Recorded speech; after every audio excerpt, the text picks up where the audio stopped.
Good morning बच्चों। गृह विज्ञान 11वीं क्लास की ऑनलाइन क्लास में आप सबका स्वागत है। बच्चों, आज हम लोग यूनिट 2 का चैप्टर 3 शुरू करने जा रहे हैं। इस चैप्टर का नाम है शारीरिक विकास यानी फिजिकल डेवलपमेंट। बच्चों, जैसा कि हम सभी जानते हैं कि किशोरावस्था तीव्र वृद्धि और विकास की अवस्था होती है।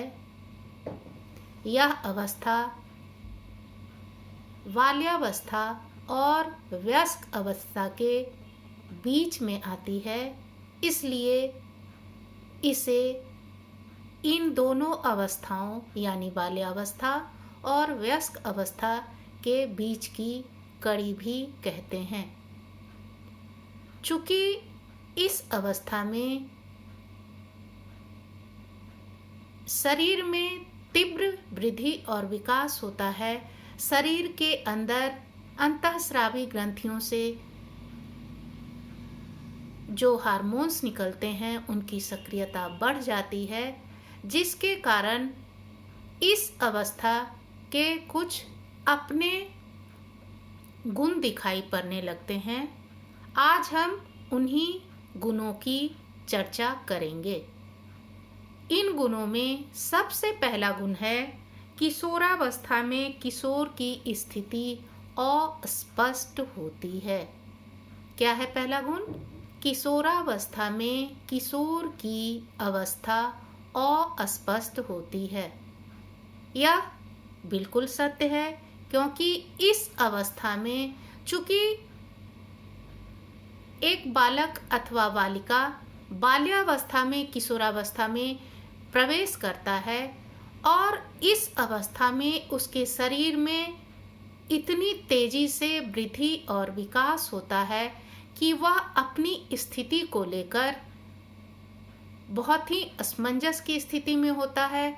उसे अपनी शारीरिक और मानसिक स्थिति का स्पष्ट ज्ञान नहीं होता है।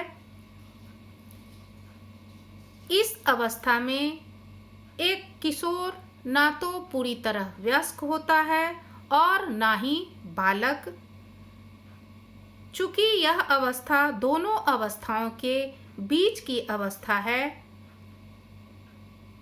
और अचानक से वह अपने आप को ऐसी अवस्था में पाते हैं जबकि ना तो उसे एक बालक के रूप में देखा जाता है या एक बच्चे के रूप में देखा जाता है, और ना ही समझदारी के समय उससे एक बड़ों जैसा व्यवहार किया जाता है या उसे एक बड़े जैसा अहमियत दिया जाता है। कई परिस्थितियों में उनसे घर वाले या समाज के लोग एक बड़ों की तरह व्यवहार करते हैं और दूसरे ही क्षण उन्हें यह एहसास भी करा दिया जाता है कि वह अभी छोटा है।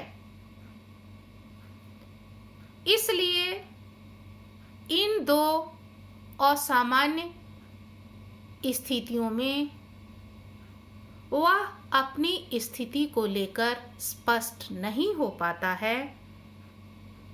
इतना ही नहीं, इन अस्पष्ट स्थिति के कारण उसके मन मस्तिष्क पर भी बुरा प्रभाव पड़ता है, अर्थात वह मानसिक रूप से भी उद्वेलित अशांत हो जाता है। दूसरा गुण है यह लैंगिक विकास की अवस्था है। लैंगिक का मतलब यौन विकास। इस अवस्था में एक किशोर अथवा किशोरी का लैंगिक विकास तीव्र गति से होता है। एक किशोर अथवा किशोरी के शरीर में एक पुरुष अथवा स्त्री की भांति यौन अंगों का विकास होने लगता है और इस अवस्था में यह विकास पूर्णता को भी प्राप्त कर लेता है। इसलिए इस अवस्था में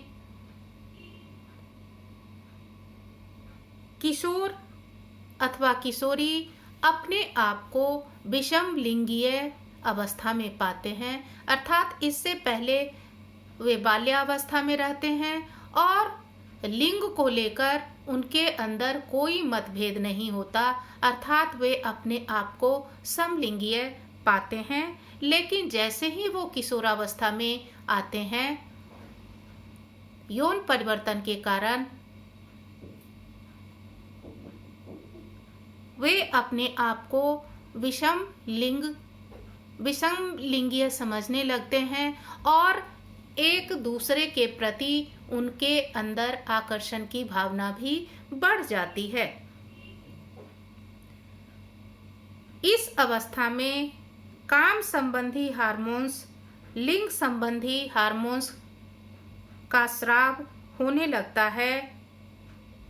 किशोर अथवा किशोरी के शरीर में यौवनारंभ के लक्षण दिखाई पड़ने लगते हैं, अर्थात किशोर के चेहरे पर दाढ़ी मूंछ आने लगती हैं, आवाज़ में भारीपन आ जाता है, शरीर लंबा चौड़ा हो जाता है। दूसरी ओर किशोरी के वक्षस्थल में उभार आ जाता है, कमर की चौड़ाई बढ़ जाती है, शरीर में मोटापा आ जाता है, आवाज़ में मिठास आ जाती है, मासिक धर्म की शुरुआत हो जाती है। इस अवस्था का या शारीरिक विकास का तीसरा गुण है यह किशोरावस्था परिवर्तन की अवस्था है। वास्तव में किशोरावस्था तीव्र शारीरिक एवं मानसिक परिवर्तन की अवस्था होती है।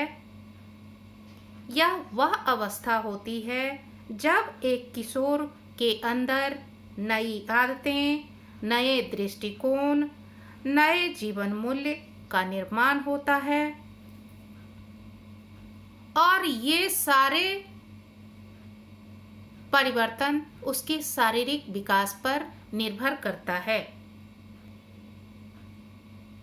किशोर के या किशोरी के अंदर जो परिवर्तन होते हैं वह मुख्य रूप से 5 दशाओं में होते हैं, अर्थात लैंगिक परिवर्तन, संवेगात्मक परिवर्तन, सामाजिक परिवर्तन, व्यवहार एवं दृष्टिकोण में परिवर्तन। इसके बाद आता है विकास के निश्चित क्रम की अवस्था, अर्थात किशोरावस्था एक ऐसी अवस्था है जिसमें सभी किशोर अथवा किशोरियों का विकास एक निश्चित क्रम में होता है, एक निश्चित दिशा में होता है, अर्थात वो पहले बाल्यावस्था से गुजरते हैं, फिर किशोरावस्था से गुजरते हैं और उसके बाद वयस्क अवस्था में आते हैं।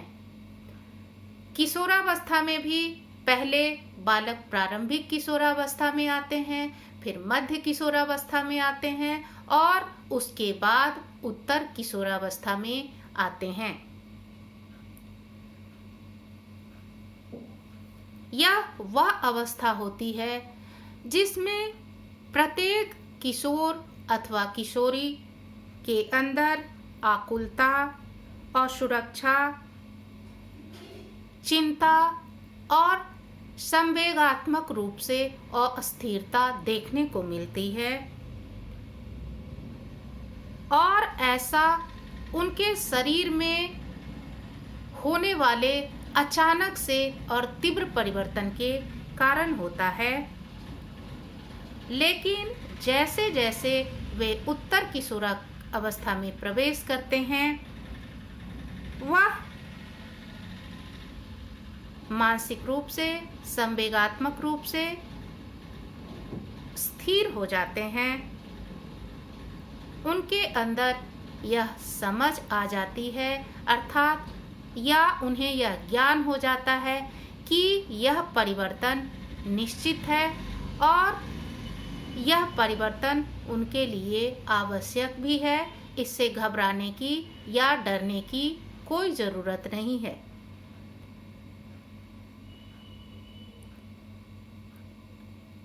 इस अवस्था में सभी किशोर अथवा किशोरी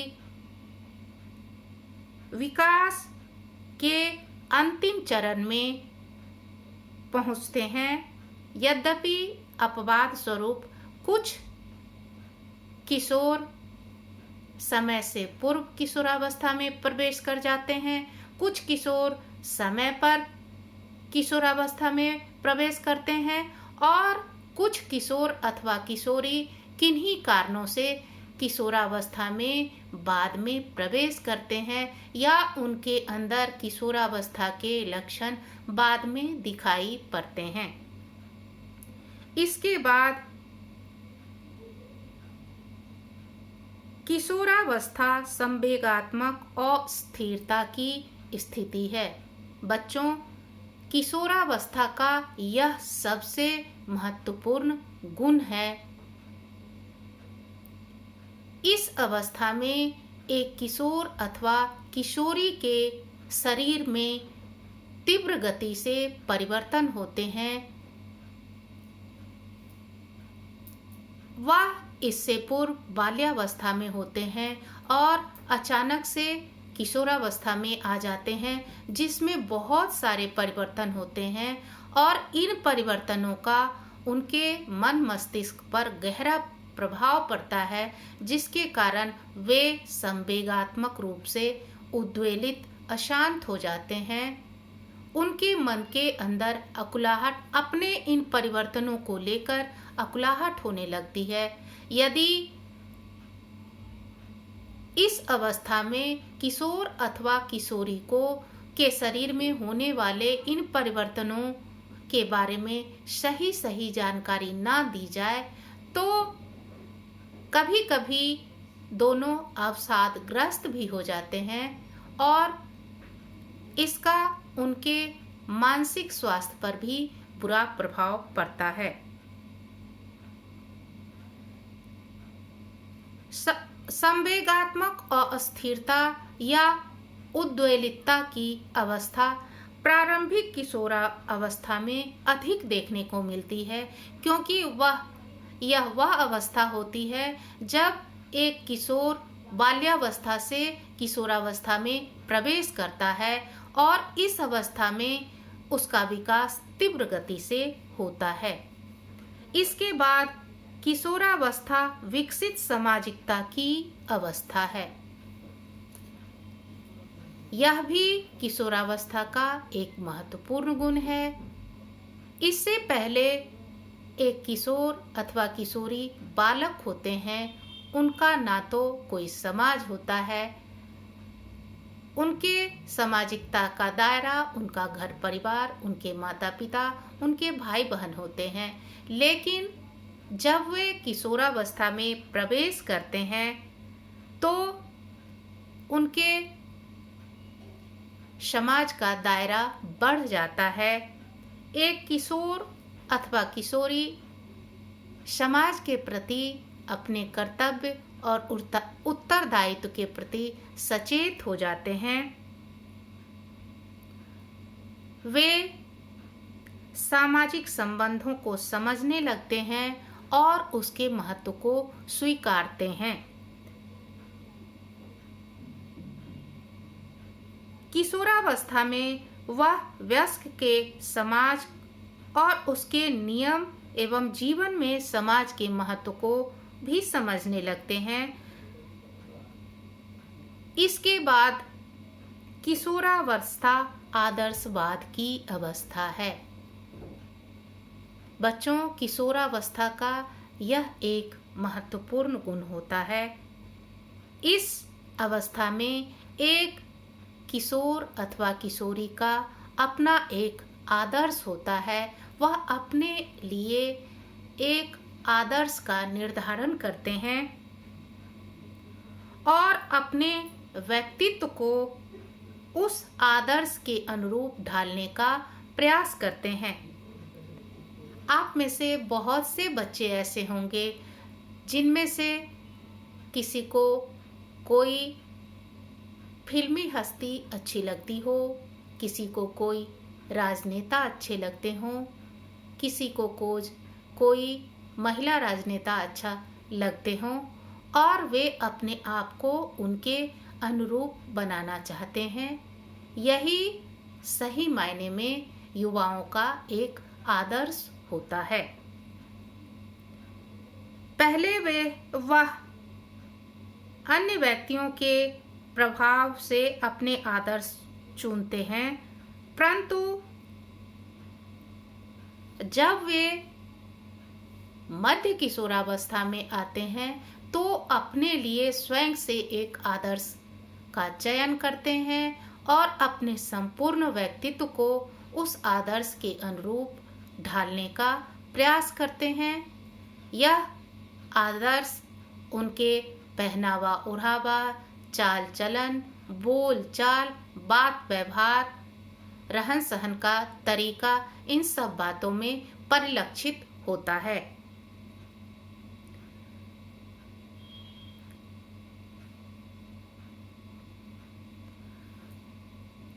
किशोर कोई भी आदर्श बनाने से पूर्व अपने आसपास को गौर से देखता है, समझता है और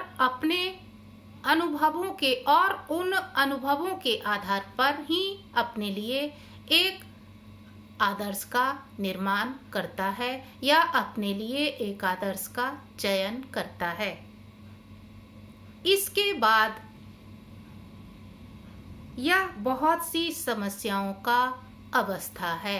वास्तव में किशोरावस्था बहुत सारी समस्याओं की अवस्था होती है। एक किशोर अथवा किशोरी के लिए यह अवस्था बहुत ही कठिन और कष्टदायक होती है। इससे पहले की अवस्था बाल्यावस्था होती है, जिसमें उनकी समस्याओं को सुनने और सुलझाने के लिए उनके साथ उनके माता पिता, परिवार के अन्य सदस्य, अध्यापक एवं अन्य लोग होते हैं। परंतु जब वे किशोरावस्था में प्रवेश कर जाते हैं या किशोरावस्था में आ जाते हैं तो उनसे यह आशा की जाती है कि वह अपनी समस्याओं का समाधान स्वयं से ढूंढें, अपनी समस्याओं को स्वयं से सुलझाएं, क्योंकि अक्सर माता पिता यह कह देते हैं कि अब तुम बच्चे नहीं रह गए, अपनी समस्याओं के बारे में खुद से सोचो, उनका हल खुद से ढूंढो। और बहुत से किशोर के अंदर यह भावना भी आ जाती है कि वह अब बड़े हो गए हैं और अपनी समस्या का समाधान स्वयं से कर सकते हैं। लेकिन कई बार ऐसा होता है कि इस स्थिति में किशोर ईगो या अहम के कारण अपनी बात खुलकर किसी को कह नहीं पाते, अपनी समस्या किसी को कह नहीं पाते और स्वयं से उन समस्याओं को सुलझा नहीं पाते। ऐसी अवस्था में मानसिक रूप से वे काफ़ी परेशान हो जाते हैं और इसका बुरा प्रभाव उनके मानसिक स्वास्थ्य पर भी